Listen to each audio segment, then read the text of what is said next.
नमस्कार, राज्यों की जंग में आपका स्वागत है। मैं हूं अखिलेश शर्मा। महाराष्ट्र में विधानसभा चुनाव का रण सज रहा है। इस चुनावी जंग में कई उम्मीदवार अपनों के खिलाफ मैदान में उतरने जा रहे हैं। महाराष्ट्र की बारामती विधानसभा सीट पर बेहद ही दिलचस्प मुकाबला होने वाला है, जहां शरद पवार का परिवार एक बार फिर आमने सामने होगा। बारामती में चाचा और भतीजे की लड़ाई होने जा रही है। महाराष्ट्र के डिप्टी सीएम शरद पवार की पार्टी ने युगेंद्र पवार को टिकट दिया है, जो रिश्ते में अजित पवार के भतीजे लगते हैं। दूसरी दिलचस्प लड़ाई मुंबई की वर्ली सीट पर होती दिख रही है, जहां आदित्य ठाकरे अभी मौजूदा विधायक हैं। शिवसेना शिंदे यहां से मिलिंद देवड़ा को मैदान में उतारने जा रही है। उम्मीदवारों के ऐलान के बीच महाराष्ट्र में दोनों ही बड़े गठबंधनों महाविकास अघाड़ी और महायुति में कुछ सीटों पर अब तक समझौता नहीं हो सका है। सीटों को लेकर जारी संग्राम के बीच फडणवीस ने आज नागपुर दक्षिण पश्चिम सीट से अपना पर्चा भर दिया। फडणवीस लगातार 3 बार यहां से चुनाव जीत चुके हैं। नागपुर की इस हाई प्रोफाइल सीट पर कांग्रेस ने देवेंद्र फडणवीस के सामने प्रफुल्ल गुड्डे पाटिल को उतारा है। नामांकन दाखिल करने से पहले फडणवीस केंद्रीय मंत्री नितिन गडकरी से मिले और उनका आशीर्वाद लिया। आपको बता दें कि नितिन गडकरी नागपुर लोकसभा सीट से ही सांसद हैं। पर्चा भरने के बाद फडणवीस ने महाराष्ट्र में महायुति की जीत का दावा किया। और जिस प्रकार से 5 बार जनता का आशीर्वाद मेरे साथ रहा है, 6वीं बार भी वो आशीर्वाद मुझे मिलेगा। महाराष्ट्र में हमारी महायुति की सरकार ने जो काम किया है, उस काम की बदौलत फिर एक बार जनादेश हम प्राप्त करेंगे। महायुति की सरकार फिर एक बार महाराष्ट्र में आएंगी। वहीं कांग्रेस की बात करें तो महाराष्ट्र में कांग्रेस ने अभी तक अपने 48 उम्मीदवारों के नामों का ऐलान किया है। बाकी बचे उम्मीदवारों को लेकर आज दिल्ली में कांग्रेस स्क्रीनिंग कमेटी और केंद्रीय चुनाव समिति की बैठक हो रही है। माना जा रहा है कि कांग्रेस 55 और उम्मीदवारों का नामों का आज ऐलान कर सकती है। और इसी पर चर्चा करने के लिए हमारे साथ हमारे सहयोगी प्रशांत जुड़ गए हैं। प्रशांत, कांग्रेस की ओर से 55 सीटों के नाम आ जाने की संभावना बताई जा रही है। कुल मिलाकर के कितनी सीटों पर कांग्रेस जाएगी, क्योंकि जो समझौता बताया गया था परसों, उसमें तो 85 सीटों की बात हुई थी। जी देखिए अखिलेश, ये सबसे बड़ा सवाल है कि आखिर तीनों पार्टियां जो महाविकास अघाड़ी के भीतर हैं वो कितनी सीटों पर लड़ेंगी। अब से कुछ देर पहले टीएस सिंहदेव हैं, जो छत्तीसगढ़ के पूर्व उप मुख्यमंत्री हैं, केंद्रीय चुनाव समिति के सदस्य हैं। किसी की बैठक खत्म होने के बाद जब वो बाहर निकले, हम लोगों ने उनसे पूछा कि आखिर कितनी सीटों पर कांग्रेस चुनाव लड़ना चाहती है। उन्होंने फिर वही फॉर्मूला दोहराया कि 85 और 85 तो अनाउंस हो चुके हैं। बाकी जो 33 सीटें बची हैं, उन्होंने एक अजीब सा तर्क दिया। उनका ये कहना है कि उसमें से कांग्रेस को 1 सीट मिल सकती है और 33 सीट भी मिल सकती है। मतलब जो बची हुई 33 सीट है, ये बिल्कुल साफ है कि उसी पर माथापच्ची चल रही है। उसी पर तीनों पार्टियों का अपना अपना दावा है। और इसलिए अभी भी ये तय नहीं है कि आखिर तीनों पार्टियां कितनी सीटों पर लड़ेंगी। एक अनुमान जरूर है कि कांग्रेस करीब 104 सीटों पर चुनाव लड़ सकती है। उसके बाद शिवसेना उद्धव ठाकरे करीब 93 या 94 सीटों पर चुनाव लड़ सकती है। और फिर जो शरद पवार की पार्टी है, एनसीपी शरद पवार, वो करीब 82 या 84 सीटों के आसपास चुनाव लड़ सकती है।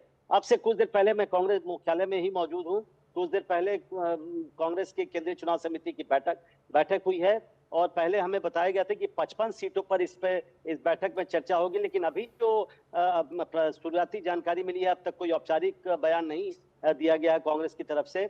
लेकिन शुरुआती जानकारी ये मिली है कि 26 सीटों पर संभवतः नाम फाइनल कर लिए गए हैं और इन्हीं 26 सीटों का ऐलान जो कांग्रेस की दूसरी सूची आएगी, संभवतः 26 सीटों की दूसरी सूची आएगी। हालांकि अब से कुछ देर में कुछ औपचारिक ऐलान कांग्रेस की तरफ से किया जा सकता है। संभवतः नाना पटोले जो कांग्रेस के अध्यक्ष हैं, प्रदेश कांग्रेस अध्यक्ष, उनकी तरफ से कोई बयान भी दिया जा सकता है, तो उसका हम इंतजार कर रहे हैं। लेकिन 26 सीटों पर नाम तय हो गए हैं, ये शुरुआती जानकारी हमें मिल पाई। तो 26 सीटों पर कांग्रेस के नाम तय हो गए हैं, जल्दी ही सूची आ सकती है। प्रशांत, शुक्रिया आपका इस तमाम जानकारी के लिए। और जो हमने शुरुआत में कहा था कि महाराष्ट्र में परिवार में वॉर, वो साफ तौर पर दिखाई दे रहा है। इसी पर चर्चा करने के लिए हमारे साथ 3 बेहद खास मेहमान जुड़ रहे हैं। सुश्री शाह हैं, जो कि प्रवक्ता हैं शिवसेना की, किशोर तिवारी प्रवक्ता शिवसेना यूबीटी, और विजय चोरमारी जी वरिष्ठ पत्रकार भी हमारे साथ जुड़ गए हैं। आप तीनों का बहुत बहुत स्वागत है एनडीटीवी इंडिया पर। सुश्री जी, शुरुआत आपसे करूंगा। ये जो परिवार में वॉर दिख रहा है, कितना परेशान आपको कर रहा है? क्योंकि बारामती की सीट की अगर हम बात करें तो वहाँ पर वैसे तो अजीत पवार लगातार जीतते आए हैं, लेकिन अभी जो लोकसभा चुनाव हुआ उसमें साफ तौर पर शरद पवार की जो पार्टी थी, सुप्रिया सुले, उनको काफ़ी लंबी बड़ी बढ़त दिखी थी। तो ऐसे में क्या आपको लग नहीं रहा है कि जो शरद पवार की विरासत है एक तरह से उसका फैसला बारामती में हो जाएगा? मेरे पैनलिस्ट भाई को नमस्कार और आपको श्रोताओं को भी नमस्कार and thank you for having me on the show. As far as Baramati is concerned, Baramati की बात करें हम तो ये अजीत दादा का गढ़ रहा है। अजीत दादा ने ही बारामती को सींचा है और एक अव्वल नंबर की विधानसभा अजीत दादा की वजह से हुई है। अभी योगेंद्र पवार खुद क्यों लड़ रहे हैं, लड़ना चाहिए कि नहीं, वो एक पारिवारिक मामला है। लेकिन जब आप जंग में उतरते हैं, जब आप आर पार की लड़ाई होती है, अपने हक के लिए लड़ना है हमें, जो हमारा है, जो एनसीपी के मुखिया हैं हमारे अजीत दादा, वो तय करेंगे। घड़ी उनके साथ है और सारा मतदाता भी उनके साथ रहेगा। जी किशोर जी, आपको लाना चाहूँगा वर्ली सीट के बारे में। अब आदित्य ठाकरे वहाँ से लगातार दूसरी बार जीते हैं। वो बताया जाता है कि उत्तराधिकारी हैं उद्धव ठाकरे के, लेकिन जिस तरह से चुनौती देने का फैसला किया है एकनाथ शिंदे की पार्टी ने और मिलिंद देवड़ा को वहाँ से उतारा है, 2 बार दक्षिण मुंबई से सांसद रह चुके हैं, काफ़ी उनका वर्चस्व भी उस इलाके में बताया जाता है। ऐसे में क्या आपको लगता है नहीं कि एक बड़ी चुनौती होगी? देवरा जी की बहुत इज्जत करता था, उनके बेटे ने कांग्रेस छोड़कर इनके पास गए, उनको राज्यसभा में उन्होंने सांसद भी बनाया है। तो मिलिंद जी ने थोड़ा सा विचार करना था, क्योंकि यहाँ उनका पराजय तय है। मैं ये इसलिए तो खैर नहीं अब कहता कि ये तो चुनाव परिणाम आएगा तब पता चलेगा किशोर जी। एक मिनट आप क्या मुझे बोलेंगे कि मिलिंद देवरा आ गए तो हम बहुत घबरा गए? ऐसा नहीं है। अभी बंबई है, ठाकरे परिवार की एक उनका वहां एक वर्चस्व, एक ब्रांड है महाराष्ट्र में उद्धव ठाकरे का, उसको चैलेंज किया है। और एक चैलेंज किसने किया है? एक गैंगवार चलाने वालों ने चैलेंज किसने किया है? एक बिल्डर ने किया है। अरे यार रुको। अरे देखो, लेकिन बीच किशोर में जी, नहीं बोलना। किशोर जी, सुसी बहन भी बोलना चाह रही हैं। आप एक के बाद एक बढ़ चढ़ के दावे किए जा रहे हैं, उनको मौका तो दीजिए बोलने के लिए। जी सुसी बहन, अरे बीच में नहीं बोलना गैंग वॉर की क्या बात है? इसमें गैंगवार की बात कहाँ से आ गई? आप अरे तो कुछ भी बाबा बोले जा रहे हैं। अरे भैया बाबा सिद्दीकी चले गए, हमारे प्रमुख बाबा नेता सिद्दीकी इनको मार डाला इन्होंने। 35% अरे आप क्या बात कर रहे हैं किशोर जी? एक सुसी बहन जी, वो तो सीधे तौर पर कह रहे हैं कोई चैलेंज नहीं है आदित्य ठाकरे के लिए। सुसी बहन, आदित्य बिल्कुल नहीं। मिलिंद भाई देवरा बंबई के बड़े कद्दावर नेता हैं। 2 बार वो राज्य वो भी MP रह गद्दारों चुके की हैं, लिस्ट में है मंत्री भाई। महोदय हैं। देखिए मंत्री किशोर जी, महोदय हैं। किशोर जी, और अभी उनका- लोकसभा का चुनाव हुआ, जो आप जिनको आप गद्दार कह रहे हैं, आरोप लगा रहे हैं, उनकी पार्टी को अच्छी खासी सीटें मिली है लोकसभा की। तो अभी असली शिवसेना आपसे किसकी है, ज्यादा फैसला होना बाकी स्ट्राइक है। रेट है। आपसे ज्यादा स्ट्राइक है और आपकी एक पर्टिकुलर कम्युनिटी के वोट से आप जीते हैं, तो क्यों ऐसी बात कर रहे हैं? और किसको गैंग वॉर बना रहे हैं? किसकी आप बात किसकी कर रहे हैं? हमारे एकनाथ ये राव जी देखो। Shinde is the most popular CM of Maharashtra. अब किसके एक मिनट लिए में, ऐसे मुझे बोलने अल्फाज देना। यूज कर? ठीक माफी है। मांगनी चाहिए किशोर भाई, माफी अरे- मांगनी चाहिए आपको। एक सुलझे अरे हुए, रुको एक सच्चे नेता रुको। जिसको विरोध ये है अभी कॉमन मैन का, अभी ये आप ऐसी सुसी बात बहन करते आई हैं। है। नहीं नहीं ठीक है इसको किशोर जी, बदल दो। किशोर जी, लेकिन दोहरा बात दिया, करने का भी बात एक तो वो करने अपना दो। सलीका आप रखिए। कर रहे देखिए नहीं, बौखला गए हैं आप, माफी मांगिए।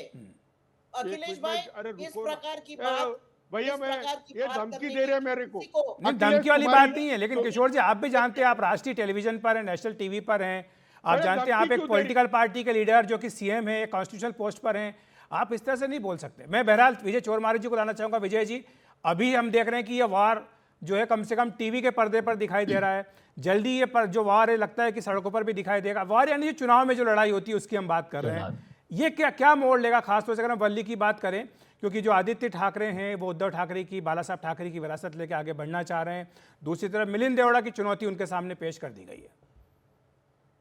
हाँ देखिए, पिछले बार 2019 में का जो मुकाबला था, उस मुकाबला आदित्य ठाकरे के लिए एक तरफा मुकाबला था कि उनके तरफ मनसे ने भी अपना कैंडिडेट नहीं दिया था, तो मनसे ने आदित्य ठाकरे को बाय दिया था। मगर इस वक्त देखो, ये चुनाव इसलिए दिलचस्प हुआ है कि वहाँ तिकोना मुकाबला होने जा रहा है। एक तो आदित्य ठाकरे के खिलाफ आज मिलिंद देवरा की उम्मीदवारी का ऐलान हुआ है, दूसरा एमएनएस की तरफ से संदीप देशपांडे जो एमएनएस के जो एग्रेसिव प्रवक्ता माने जाते हैं राज ठाकरे के बाद, उनको एमएनएस ने मैदान में वहां से उतारा है। इसलिए बहुत तिकोना मुकाबला होने वाला है और तिकोना मुकाबला बहुत ही दिलचस्प होने वाला है। 2019 की विधानसभा में देखिए आदित्य ठाकरे 67,000 वोटों से जीते थे। उनका लीड 67,000 का था, करीबन 90,000 वोट आदित्य ठाकरे को मिले थे। मगर 2024 की लोकसभा का देखो तो 24 का जो लोकसभा चुनाव था, उस लोकसभा चुनाव में जो मुकाबला हुआ तो अरविंद सावंत और एकनाथ शिंदे की पार्टी की यामिनी जाधव, उस चुनाव में वर्ली जो विधानसभा क्षेत्र है, उस विधानसभा क्षेत्र से अरविंद सावंत को सिर्फ 6 से 7 हजार तक का लीड मिला था। देखिए मामला कितना करीब आ गया है और ये मुकाबला तिकोना होते जा रहा है। इसलिए वर्ली का मुकाबला इस बार जब बहुत ही दिलचस्प रहेगा, ऐसा मुझे लगता है। और बारामती की बात भी कर लेते हैं विजय जी, क्योंकि पिछली बार जो लोकसभा चुनाव में परिवार में ही झगड़ा हुआ था, तो ये कहा बाद में 2 बार अजीत पवार ने कि ये लोग जो है पसंद नहीं करते कि परिवार के लोग आपस में चुनाव लड़ें, लेकिन एक बार फिर से वही हो रहा है। चाचा भतीजे की जंग बारामती में फिर से दिखाई दे रही है। पहले शरद पवार चाचा और भतीजे अजीत पवार, और अब अजीत पवार और उनके भतीजे के बीच में जंग। इसको कैसे देखते हैं? हाँ देखिए, हाँ इसकी शुरुआत अजीत पवार ने की थी लोकसभा चुनाव में सुप्रिया सुले के खिलाफ। सुनेत्रा पवार अजीत दादा की जो पत्नी है, उन्हें खड़ा करके अजीत दादा ने इसकी शुरुआत की थी। लोगों को ये पसंद नहीं था कि अजीत दादा ने सुप्रिया सुले के खिलाफ अपनी पत्नी को उतारना, यानी पवार फैमिली में ही एक जंग छिड़ जाना, ये लोगों को पसंद नहीं था। लोगों ज्यादातर वहां के लोगों को एक कहना था कि विधानसभा के अजीत पवार को दादा कहते और सुप्रिया सुले को ताई कहते। ज्यादातर लोगों का ऐसा कहना था कि विधानसभा को दादा और लोकसभा को ताई। मगर अजीत दादा इतने कॉन्फिडेंस में थे, उन्होंने पिछले 5 साल में जब महाविकास आघाड़ी के कार्यकाल में वो अर्थ मंत्री थे, फिर जब वो बीजेपी के साथ जुड़ गए तब भी वो फाइनेंस मिनिस्टर थे, तब उन्होंने अपने फाइनेंस मिनिस्टर के कार्यकाल में बहुत सारा जो निधि है, बहुत सारे फंड्स है, वो बारामती में लेके गए थे और बारामती में बहुत सारे काम उन्होंने किए थे। और 2019 की विधानसभा चुनाव में उनका जो लीड था, तो उनका लीड 1,65,000 का था। वो इसलिए और कॉन्फिडेंस में थे कि ये बारामती की जनता है मेरे साथ है। वो शरद पवार की विरासत को मानते ही नहीं थे, वो ऐसे समझ के चल रहे थे कि अब शरद पवार को लोग भूल गए हैं और बारामती के लोग अपने साथ खड़े। इसलिए उन्होंने ये जो धाड़स दिखाया था और सुनेत्रा पवार को मैदान में उतारा था। मगर बारामती की जनता के मन में तब भी क्लियर था कि विधानसभा के लिए दादा और लोकसभा के लिए ताई। तब भी जो 2019 को 1,67,000 की लीड थी, सुप्रिया सुले ने लोकसभा में बारामती विधानसभा क्षेत्र में 48,000 का लीड लिया और अजीत दादा को दिखा दिया कि ये बारामती बिल्कुल काफी दिलचस्प मुकाबला होने जा रहा है। बारामती में ये तय हो जाएगा कि शरद पवार की विरासत वो किसके साथ है, असली एनसीपी किसकी है, असली शिवसेना किसकी है। ये भी इन 2 मुकाबलों में लगता है कि काफ़ी हद तक तय हो जाएगा। शुक्रिया आपका विजय जी, किशोर जी और सुशी बहन जी हमारे साथ जुड़ने के लिए। एक छोटा सा ब्रेक ले रहे हैं, ब्रेक के बाद हम तुरंत हाजिर होते हैं।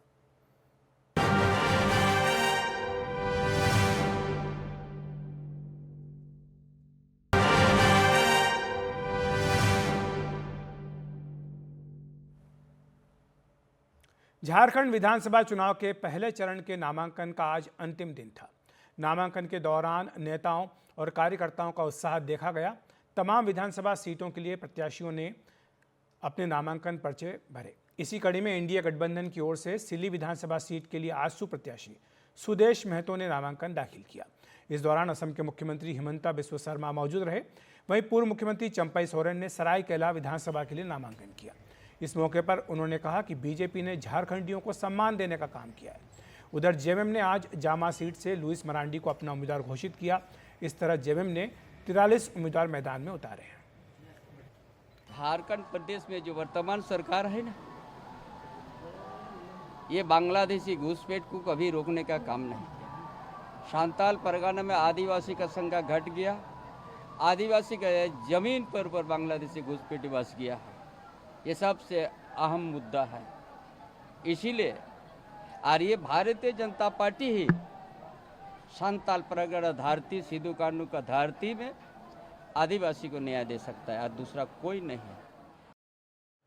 इस बीच झारखंड विधानसभा चुनाव के पहले चरण के मतदान के लिए प्रचार के लिए बीजेपी ने अपने 40 स्टार प्रचारकों की सूची जारी की है। इनमें पीएम नरेंद्र मोदी, बीजेपी अध्यक्ष जेपी नड्डा, रक्षा मंत्री राजनाथ सिंह, गृह मंत्री अमित शाह, केंद्रीय सड़क परिवहन मंत्री नितिन गडकरी, कृषि मंत्री शिवराज सिंह चौहान, असम के मुख्यमंत्री हिमंता बिस्व शर्मा, पूर्व सीएम बाबूलाल मरांडी,